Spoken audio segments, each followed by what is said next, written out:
Praise the lord. Good morning. ఈ దిన దేవుని వాగ్దానము ఆదికాండము 30వ అధ్యాయము 20వ వచనము. దేవుడు మంచి బహుమతి నాకు దయచేసెను. అవును, దేవునికి ప్రియ సహోదరి సహోదరుడా, ఈ దినము ప్రభువైన యేసుక్రీస్తు వారు నీతో మాట్లాడుతున్నారు. ఏలి అనగా బహుమతి అనగా సంతానము. బైబిల్ లేఖనాలలో వ్రాయబడింది కదా, సంతానము యెహోవా ఇచ్చిన బహుమానము. అవును, మరి నీకు ఇచ్చిన నీ పిల్లలను ఉన్నతమైన స్థితికి తీసుకుని వెళ్ళి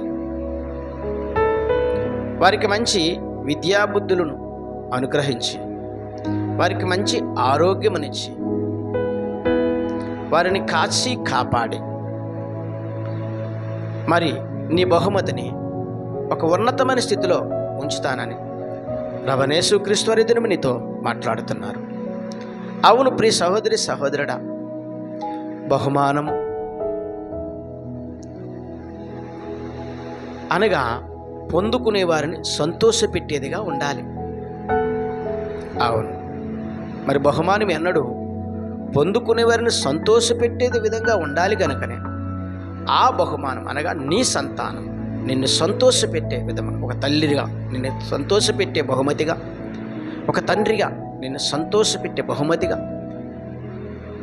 వారిని ఉంచి అన్ని విషయాల్లో వారికి మంచి తెలివితేటలు ఇచ్చి మంచి జ్ఞానాన్ని ఇచ్చి నడిపించి గొప్ప చేసి నీ సంతానాన్ని అనగా నీ బహుమానాన్ని దీవించి ఆశీర్వదిస్తానని ప్రభువైన యేసుక్రీస్తు వారి దినము నీతో మాట్లాడుతున్నారు.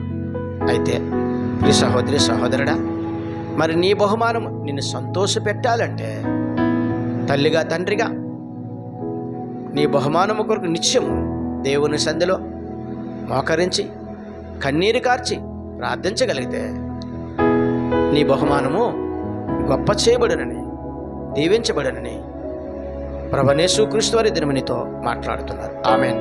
ప్రార్థన చేద్దాం.